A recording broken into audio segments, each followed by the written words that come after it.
Jumping ఎమ్మెల్యేల విషయం ఏదో ఒకటి తేల్చే వరకు బీఆర్ఎస్ సైలెంట్ గా ఉండే అవకాశం కనిపించడం లేదు.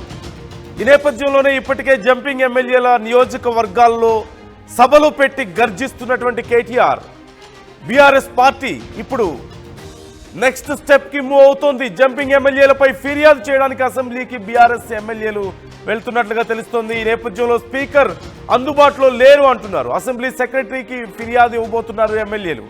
బీఆర్ఎస్ ఎమ్మెల్యేలు వస్తారన్న సమాచారంతో అసెంబ్లీ ఆవరణలోకి మీడియాకు నో ఎంట్రీ అని చెప్తున్నారు. వింతగా అసెంబ్లీ పాస్ అడుగుతుంది సెక్యూరిటీ. అసెంబ్లీలోకి వచ్చే ఎమ్మెల్యేల వీడియోలు తీయొద్దంటూ హెచ్చరికలు జారీ చేస్తున్నారు. కొత్త షరతులు పెడుతుంది సెక్యూరిటీ.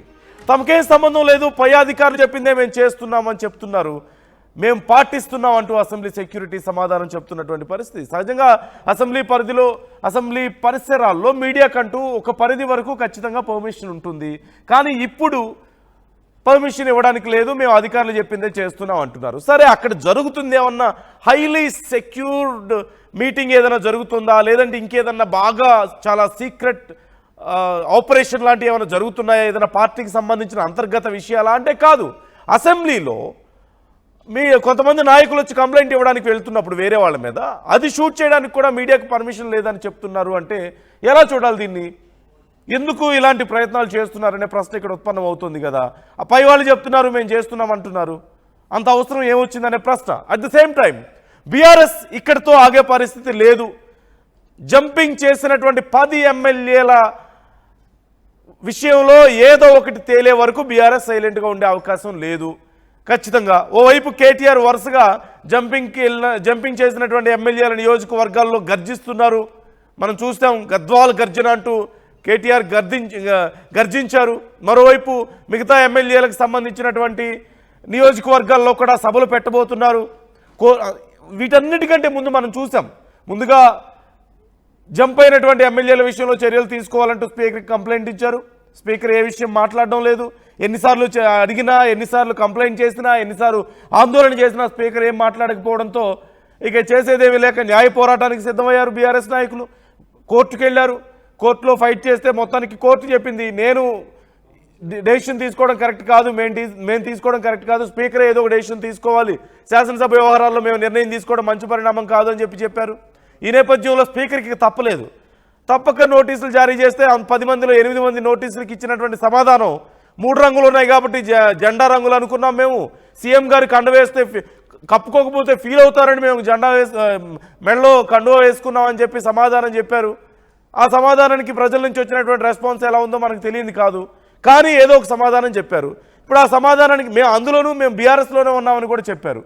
ఈ నేపథ్యంలో ఈ విషయాన్ని ప్రజల్లోకి తీసుకువెళ్ళి ప్రజలే ప్రశ్నించేలా చేయడం కోసం, ప్రజల మధ్యలో ప్రశ్నించేలా చేయడం కోసం కేటీఆర్ వరుసగా సభలు పెడుతున్నారు జంపింగ్ నాయకుల నియోజకవర్గాల్లో. మరి సహజంగా స్థానిక ఎమ్మెల్యేనే చూసుకుంటారు, ఇన్ఛార్జీలుగా ఉంటారు. అక్కడ సభలు ఏదైనా జరిగితే ముఖ్యమైనటువంటి సభలు, మరి ఆ సభకు రాని పరిస్థితి మనం చూస్తూనే ఉన్నాం. ఈ నేపథ్యంలో నెక్స్ట్ ఇంకా ఏం చేయాలి అన్నప్పుడు, ఇదిగో మా దగ్గర ప్రూఫ్ ఉంది, మా పార్టీలో లేరు, వాళ్ళు కాంగ్రెస్లోనే చేరనడానికి మా దగ్గర ప్రూఫ్ ఉంది అంటూ ఆ ఆధారాలు తీసుకువెళ్ళి స్పీకర్కి ఇచ్చే ప్రయత్నం బీఆర్ఎస్ నాయకులు చేస్తున్నారు. తీరా అక్కడికి వెళ్ళేసరికి స్పీకర్ లేరు, అందుబాటులో లేరు అంటున్నారు. మరోవైపు మీడియాకి అలో లేదు అని కూడా చెప్తున్నారు. ఈ వింత పోకళ్ళు ఎలా చూడాలి? మధు జాయిన్ అవుతున్నారు, మా ప్రతినిధి మధుతో మాట్లాడదాం. మధు, ఎందుకని మీడియా విషయంలో రిస్ట్రిక్ట్ చేయాల్సినంత అవసరమే ఉంది? ఒక పాయింట్ వరకు ఖచ్చితంగా మీడియాకి అలౌ చేస్తారు కదా, ఇదేమి పార్టీ అంతర్గత విషయం కాదు, లేదంటే పార్టీ కార్యాలయంలో ఎక్కడో లోపల ఉన్నటువంటి పరిస్థితులు ఏం కాదు కదా. అసెంబ్లీ దగ్గర మీడియాకి ఎందుకు పర్మిషన్ లేదంటున్నారు. At the same time speaker అందుబాటులో లేరు అంటున్నారు. సో ఇప్పుడు మరి కంప్లైంట్ ఇచ్చినటువంటి డీటెయిల్స్ ఏంటి, ఏమేమి డీటెయిల్స్ ఇస్తున్నారు, ఫర్దర్గా ఎలా ఉండే అవకాశం ఉంది?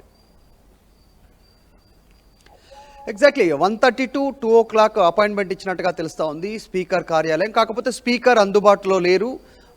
కార్యదర్శి కానీ ఉప కార్యదర్శి కానీ ఇద్దరిలో ఒకరికి బీఆర్ఎస్ పార్టీ తరఫున రిప్లై ఇవ్వడానికి వస్తూ ఉన్నారు. జగదీశ్వర్ రెడ్డి, తర్వాత BRS LP whip Vivekananda Goud, తర్వాత మరొక ఎమ్మెల్యే, ముగ్గురు కలిసి బీఆర్ఎస్ పక్షానికి సంబంధించినటువంటి రిప్లై తీసుకొచ్చి స్పీకర్ కార్యాలయంలో అప్పచెప్తారు.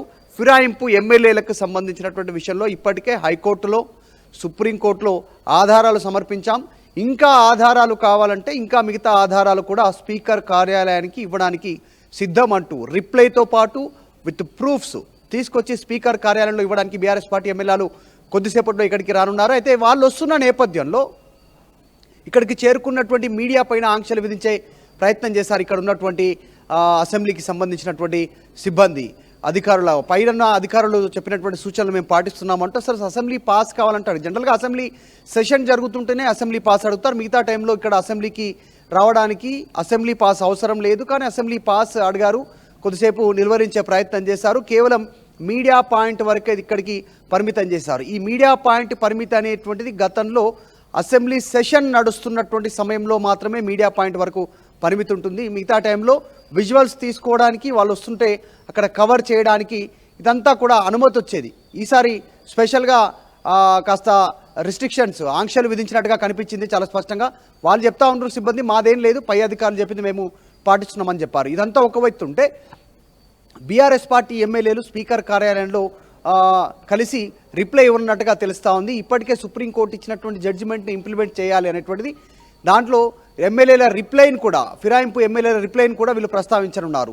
3 రంగుల జెండా అంటూ చెప్పడం అనేటువంటిది ప్రజలు నవ్వుకునేలాగా ఉంది, హాస్యాస్పదంగా ఉంది. గతంలో వాళ్ళు చేసిన స్టేట్మెంట్స్ కాపీలు, వీడియో క్లిప్పింగ్స్, వాటికి సంబంధించినటువంటి పేపర్ క్లిప్పింగ్స్ అవన్నీ ఆధారాలు మరొకసారి సమర్పించడానికి సిద్ధంగా ఉన్నట్టుగా తెలుస్తూ ఉంది. రీసెంట్గా కూడా దానం నాగేందర్, కడియం శ్రీహరి కూడా పార్టీ మారామంటూ నోటీసులు వచ్చిన తర్వాత కూడా, సుప్రీంకోర్టు తీర్పు వచ్చిన తర్వాత కూడా కడియం శ్రీహరి చేసినటువంటి స్టేట్మెంట్, కవిత అవినీతి వల్ల నేను పార్టీ మారాను, నేను అందుకే కాంగ్రెస్ పార్టీలోకి వచ్చానంటూ రీసెంట్గా కడియం శ్రీహరి స్టేట్మెంట్. దానం నాగేందర్ నేను పార్టీ మారాను, కాంగ్రెస్ పార్టీలోనే ఉన్నాను, నేను జూబ్లీహిల్స్ రేస్లో కూడా ఉన్నాను, ఉప ఎన్నికకు సంబంధించినటువంటి స్టేట్మెంట్. ఇవన్నీ ఎట్లా చూడాలి అనేటువంటిది. వీళ్ళిద్దరు రిప్లై ఇవ్వలేదు, మిగతా 8 మంది రిప్లై ఇచ్చారు. ఆ 8 మంది మాత్రం మేము బీఆర్ఎస్లోనే ఉన్నాం, మా నాయకుడు బీఆర్ఎస్ అంటూ, మా నాయకుడు కేసీఆర్ అంటూ స్టేట్మెంట్ చేస్తూ ఉన్నారు. ఈ నేపథ్యంలో గతంలో చేసిన స్టేట్మెంట్సు, క్లిప్పింగ్సు, పలు సమావేశాల్లో పాల్గొన్నటువంటి వీడియో క్లిప్పింగ్సు, ఆ ఫుటేజు, ఆ డాక్యుమెంట్స్ అన్ని కూడా వీళ్ళు తీసుకొని ఇప్పటికే మరిన్ని ఆధారాలు సమర్పిస్తామనేటువంటి స్టేట్మెంట్ చేస్తూ ఉన్నారు. సో కొద్దిసేపట్లోనే అసెంబ్లీ ఆవరణలోకి రానున్నారు బీఆర్ఎస్ పార్టీ ఎమ్మెల్యేలు.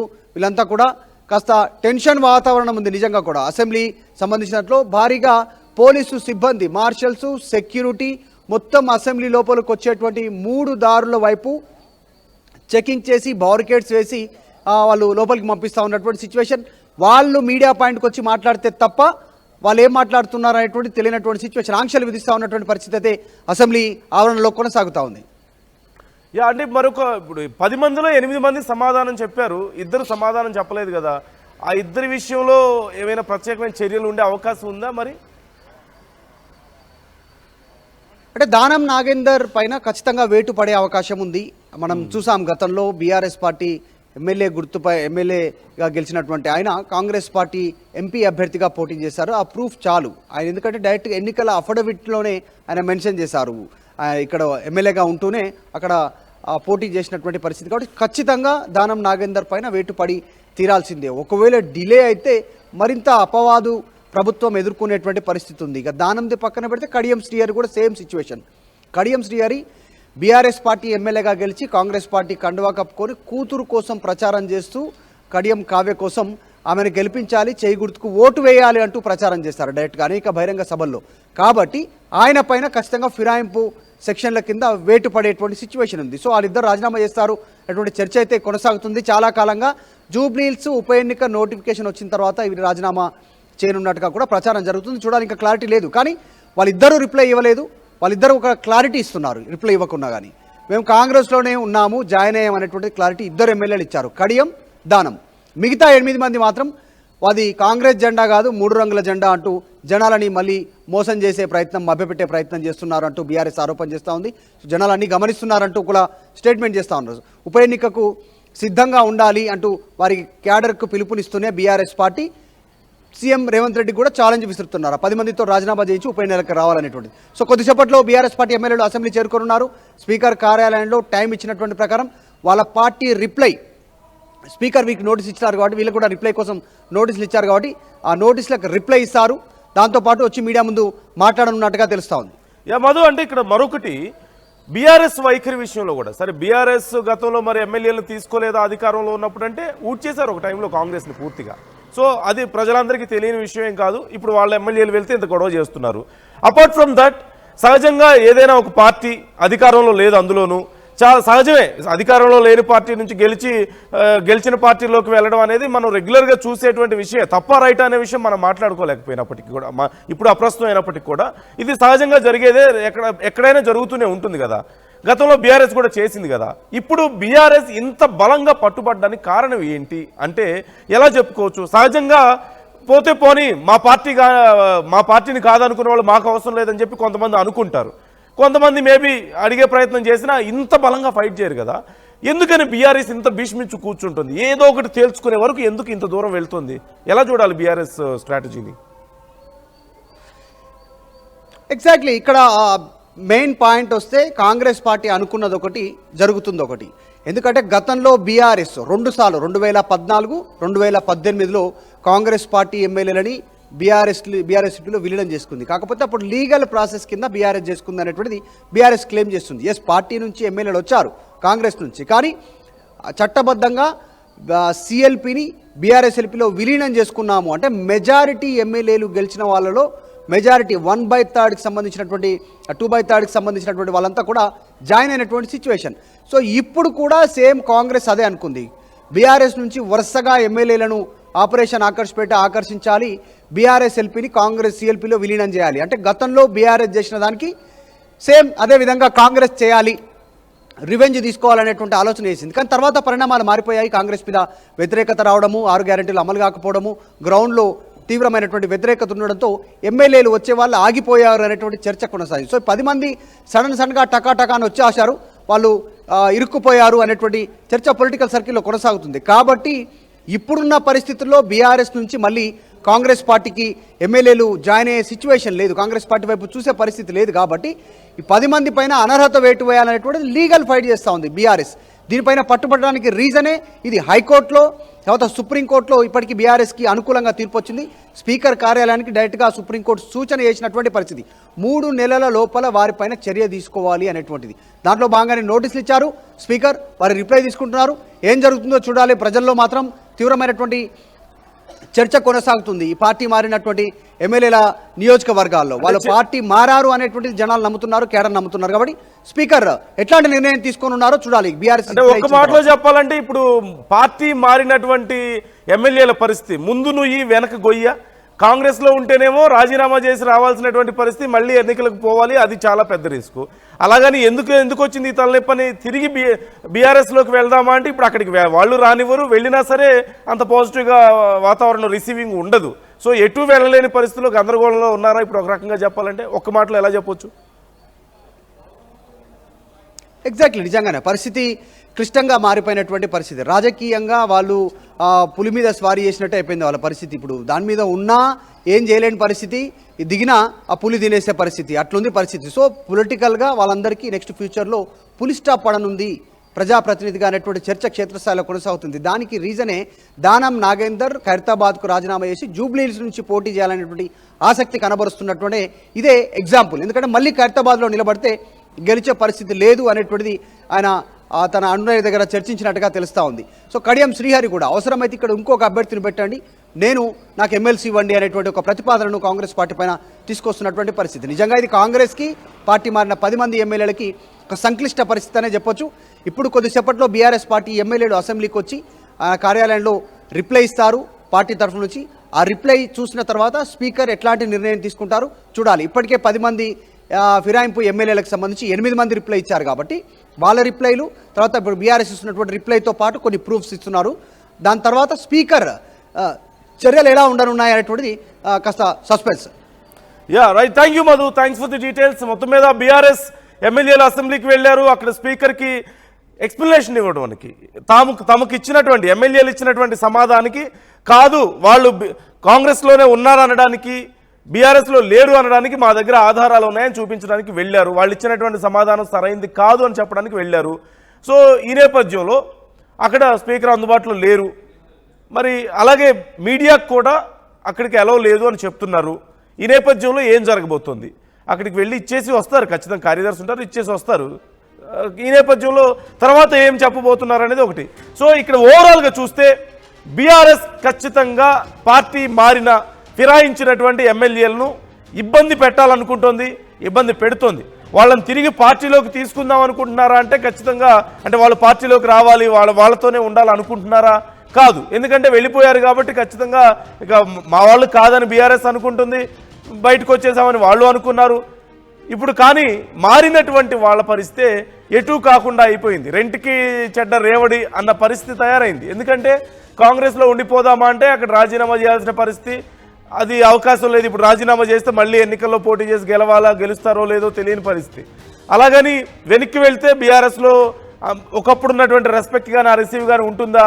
కార్యకర్తల రిసీవింగ్ ఉంటుందా? ఖచ్చితంగా ఉండదు. పార్టీ మారారన్న పేరు ఆల్రెడీ వచ్చేసింది కాబట్టి ఇప్పుడు వాళ్ళు ఉన్నా వెనక్కి వెళ్ళిపోయినా కాంగ్రెస్కి కానీ బీఆర్ఎస్కి కానీ ఇప్పటికిప్పుడు భారీ నష్టం లాభాలు లేకపోయినప్పటికీ వాళ్ళకి మాత్రం ఇండివిజువల్గా నష్టం ఉంది.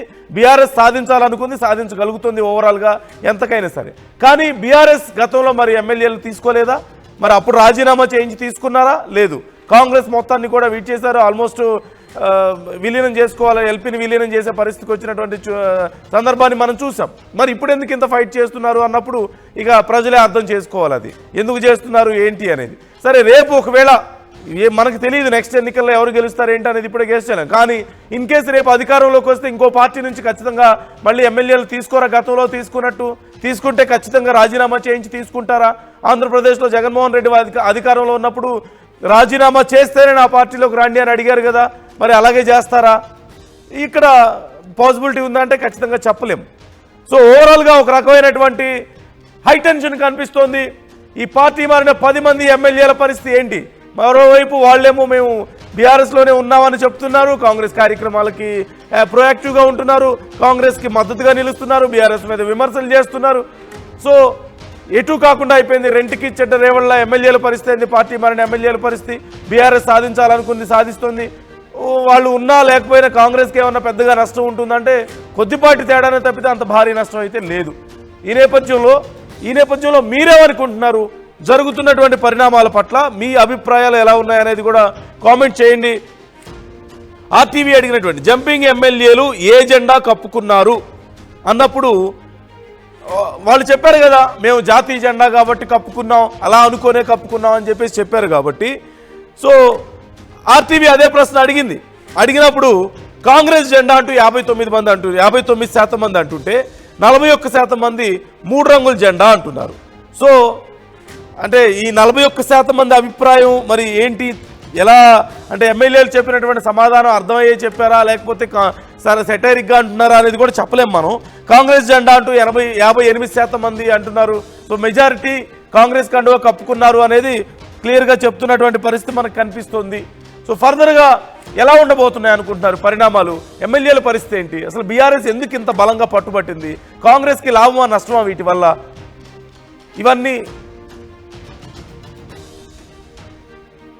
ఇవన్నీ చూస్తూనే ఉన్నాం కదా మనం. మీరు కూడా కామెంట్ చేయండి మీ అభిప్రాయాలను. ఏం జరుగుతుంది, ఏం జరగబోతుంది ఈ విషయంలో? ఎవరికి నష్టం, ఎవరికి లాభం? ఎమ్మెల్యేలే నష్టపోతున్నారా అటు తిరిగి ఇటు తిరిగి? కాంగ్రెస్ కానీ బీఆర్ఎస్ కానీ పెద్దగా నష్టం ఉండదా? లేదంటే ఇప్పుడు అసలు ఏం చేసే అవకాశం ఉంది? ఎమ్మెల్యేలు చెప్పినటువంటి సమాధానం మీకు ఎలా అనిపించింది? అంటే 3 రంగులు ఉన్నాయి కాబట్టి జెండాలా ఉంది కాబట్టి మేము వేసుకున్నాం, కండువా కప్పుకున్నాం, సీఎం గారు ఫీల్ అవుతారని కప్పుకున్నాం అని చెప్పేసి అన్నారు కదా, ఆ సమాధానం మీకు ఎలా అనిపించింది? కామెంట్ చేయండి. మీ అభిప్రాయాలు కూడా మాతో పంచుకోండి. గద్వాల గర్జన్లో కేటీఆర్ చేసినటువంటి వ్యాఖ్య